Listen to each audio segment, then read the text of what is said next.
Hi everyone, Nigel Saunders here. Today I'm going to be repotting a tree that's long overdue. I collected this tree on our club collection trip last spring, so it's almost been a year, and the tree has just sat in the plastic bag that I collected it in ever since. So here's a tree we've picked to dig up right on the edge of the pathway here. It's kind of got a twisty trunk and a flat top to it. Julian's busy digging.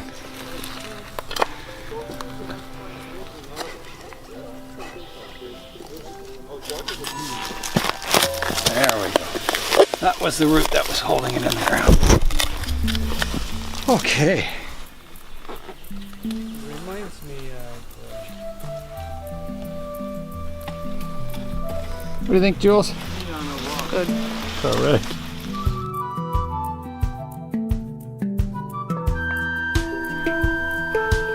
Really soft. The bottom is really soft and the top is pretty rough.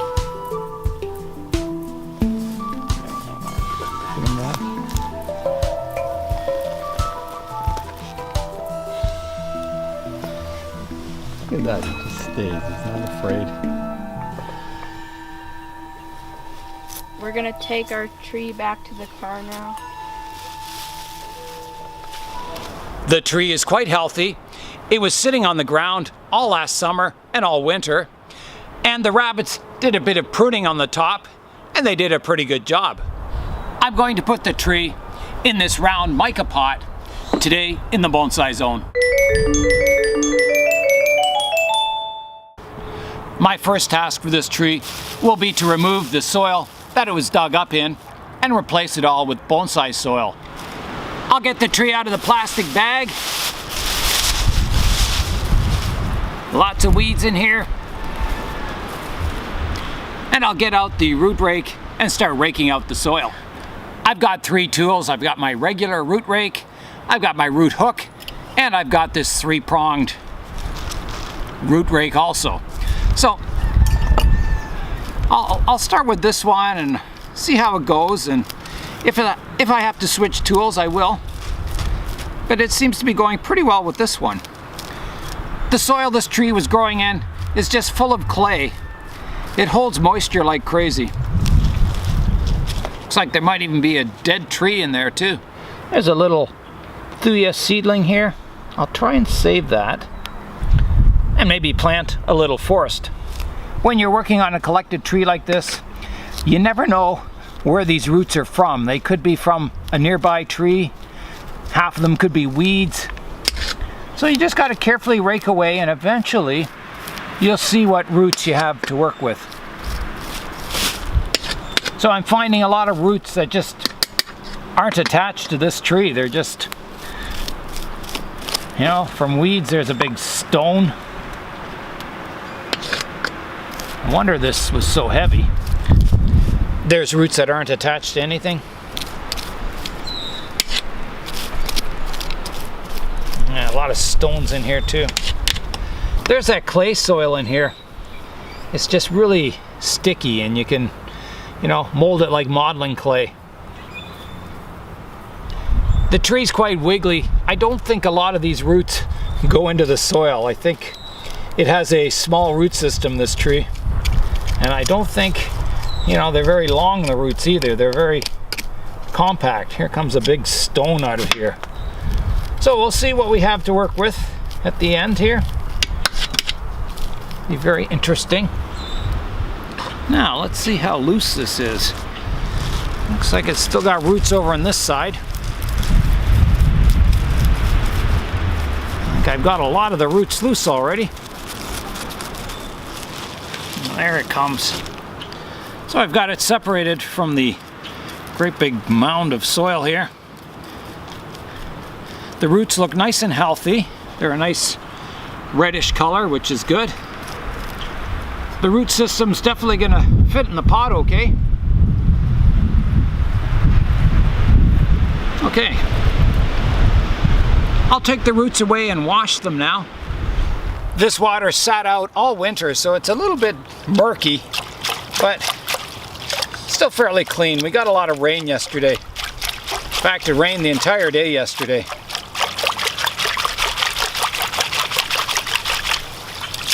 there's the root system. My next job, and probably the most critical job in this repotting, is to find the front of the tree and the planting angle.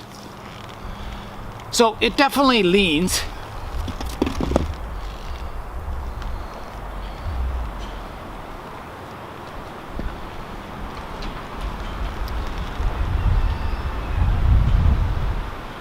Something like that is looking pretty good to me.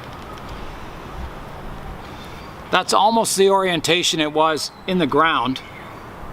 And it looks very natural. I've got the dead part out the back here. I've got the top kind of coming to a flat triangular canopy. The roots fit in the pot quite nicely in this angle. So it's definitely a possibility. I'm going to look around and see if I can find anything better. The only disadvantage of that view is that the trunk kind of goes away from you a bit.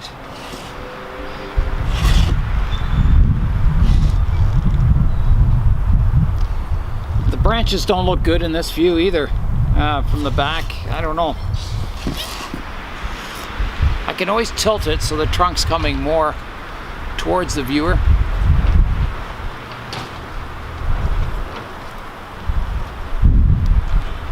Like that. With that as the front of the tree, I will have to do some root pruning to get them to fit in the pot nicely. You can see they're just a little big to kind of fine position the tree. So there's a few long ones at the bottom here that I'll just have to trim them back a bit. They have lots of root hairs coming out of them, so trimming these roots won't be a problem. I'll get those roots pruned up now. So I want to take just a little bit off these thick ones. So I'll take it back to here. And this one to here. And this one to here. And one back to here. Let's see how that fits in the pot now.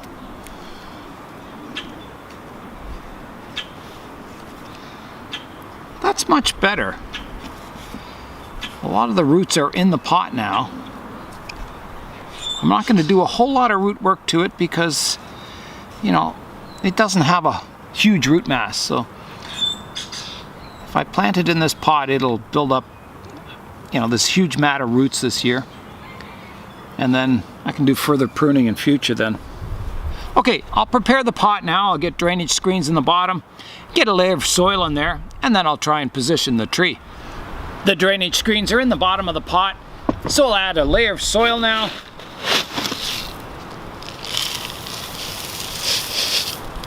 And I'll position the tree. I'm going to position the tree looking at the front from my angle, so you won't be seeing the front, you'll be seeing more of a side view, but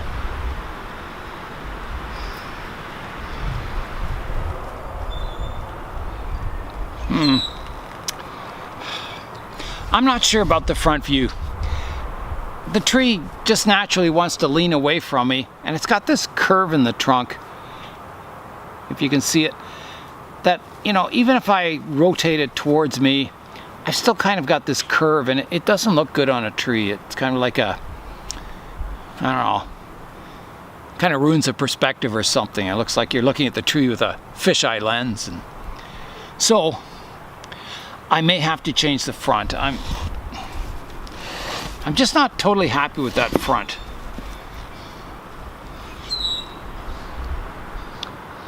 It could be planted as a cascade, which wouldn't look bad.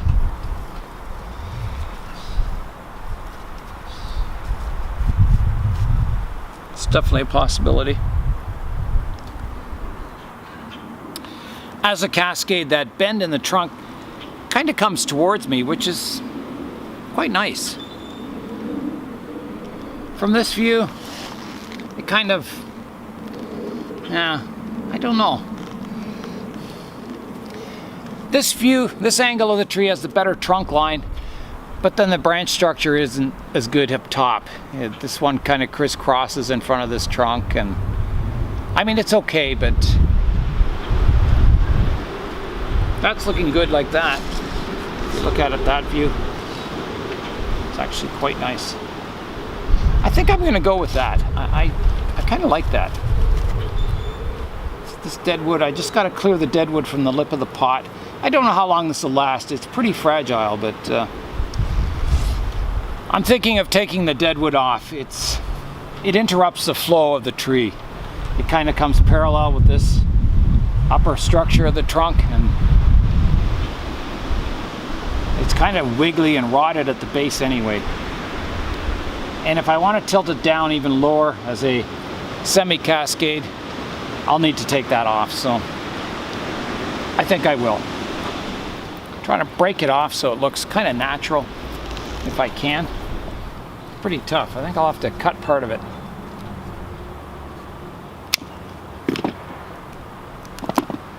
Looks okay. Okay, so that allows me to get the trunk line a little lower like that. I'm going to try potting it up right here and see how it looks.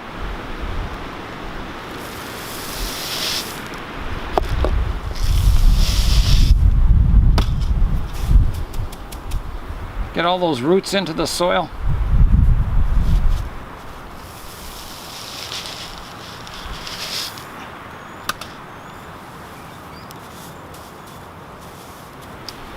Okay, I'm going to put this on as a weight. I'll probably put a stone here to keep the tree in the pot until the roots get established. We'll have a look at it. I've moved the tree into the greenhouse so I can get a better look at the silhouette of it in the pot with, you know, more of a plain background. So I'm liking it. The important thing with I guess this is it's almost a cascade, is that you don't want the main trunk line to run parallel to the surface of the soil. So this is good. It comes up and then it comes down a bit. I can see a future crown on the tree over here. There's not much to work with at the moment, but thanks to the rabbits, but that'll grow back. There's live branches on that kind of apex there. And then I've kind of got a long cascading branch down here, which does drop below the lip of the pot. So it does make this, I guess, a true semi-cascade, where it does, you know, my branches are going below the lip of the pot here. I think the tree is in a fairly good position in the pot. I like the fact that the highest point of the trunk is just above the lip of the pot, so it doesn't look like it's pinching at all. It just looks like it's naturally in the perfect spot, I guess. Kind of like it comes up to clear the edge of the pot. It looks like it was intended to be that way. I can see it needs a bit of visual mass on this side of the tree, so I can see me putting a rock over here. Right now I just have the pruners holding the tree in the pot, but yeah, a nice rock would look quite good over on this side. So I'll look around for a rock, see if I have something. I probably won't have the perfect rock, but I'll look for something that's kind of closer. Gives me an idea for what rock I finally want there. I'll try this big heavy rock. I don't know what it'll look like, but I feel like Indiana Jones here. I've got to replace the pruners with the rock without the tree falling over.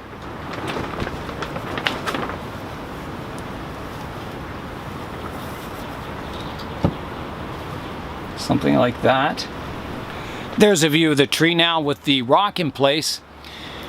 Yeah, that rock just takes away from the trunk line and that too much. It's too big. And I don't know. Right now the slope of the rock is kind of matching the slope of the trunk there.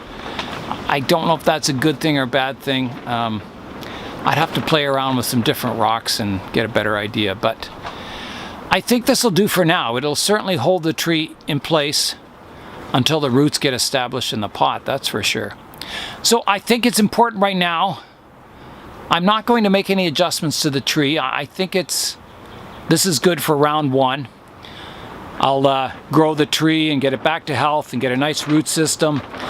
And then, you know, as I study it over the years, I'm sure I'll make some slight changes to it. And, you know, I'm always trying to improve the trees. So I think the important thing right now is to get the tree watered. So I'll do that next. Okay, here I go with the water.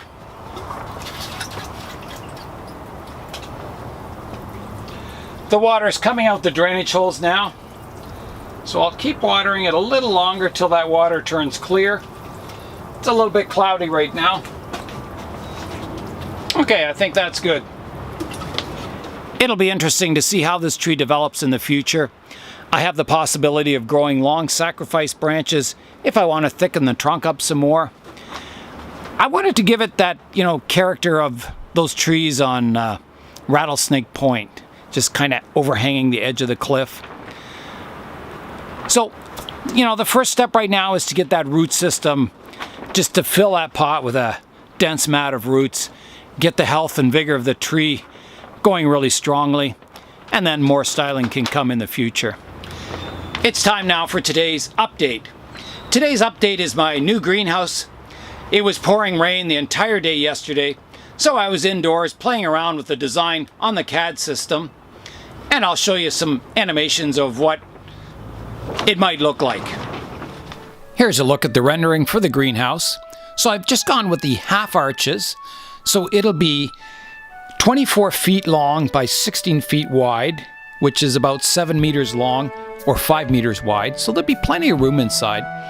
I didn't want to make it the full arch because it would just take up so much space in the backyard, and I wanted to keep it, you know, a reasonable size.